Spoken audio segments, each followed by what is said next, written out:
Olá! Já pararam para pensar no que literalmente constrói o mundo ao nosso redor? Pois é. Hoje a gente vai fundo na ciência por trás dos arranha-céus. E o mais incrível é que tudo começa com uma coisa tão, mas tão simples quanto um grão de areia. Fica a pergunta: o que realmente segura as nossas cidades de pé? A resposta pode surpreender. Não é só o aço, não é só a tecnologia de ponta. A verdadeira força, a base de tudo, está bem debaixo dos nossos pés, em materiais muito mais básicos do que a gente imagina. E é por isso que a gente precisa falar sobre os heróis anônimos do nosso mundo construído. Estamos falando da fundação de tudo. Toda a construção depende deles. Os agregados. Eles são a força invisível que dá corpo a tudo que a gente edifica. Tá, mas o que são exatamente esses agregados?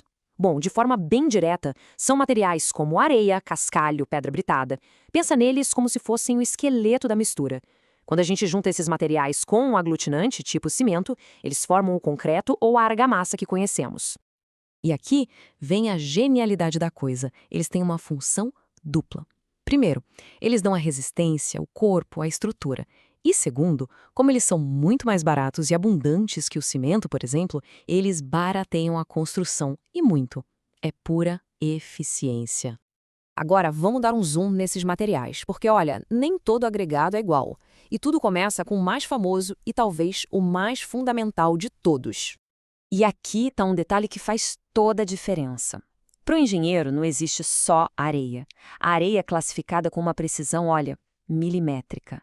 Tem areia fina, média e grossa. E saber essa diferença é simplesmente crucial para qualquer obra. E por que essa classificação importa tanto? Porque cada tamanho de grão tem uma função específica. A areia fininha, por exemplo, é perfeita para o reboco, sabe? Aquele acabamento final na parede.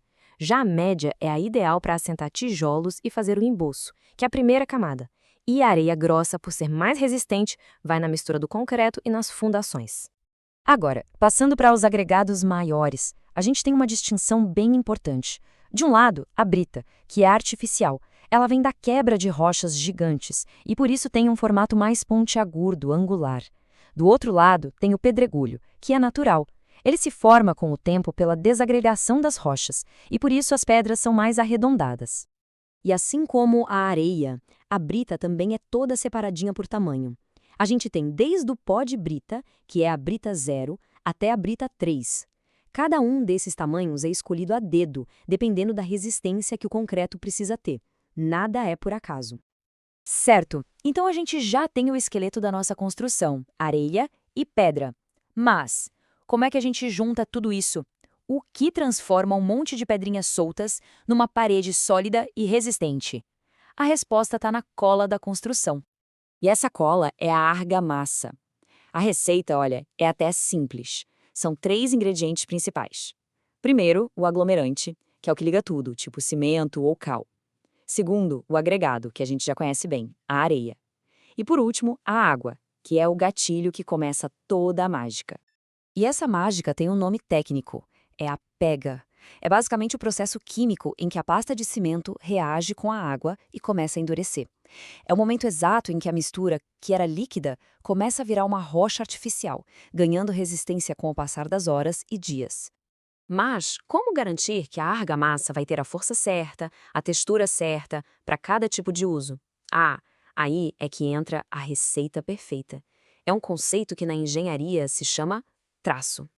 E o que é o traço? É simplesmente a proporção dos ingredientes. Por exemplo, um traço de 1:2:8 significa o quê?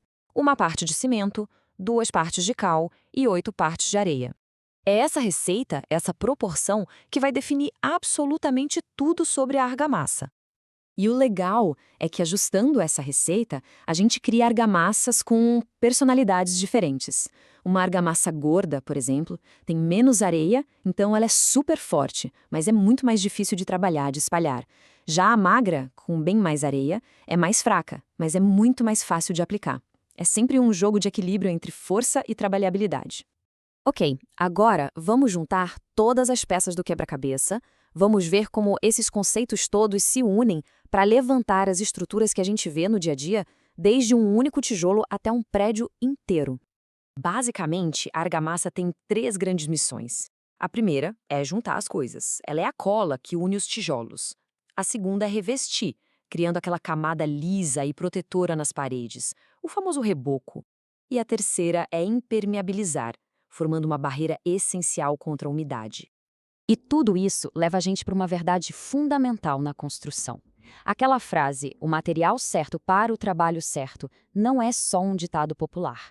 É o princípio básico da engenharia.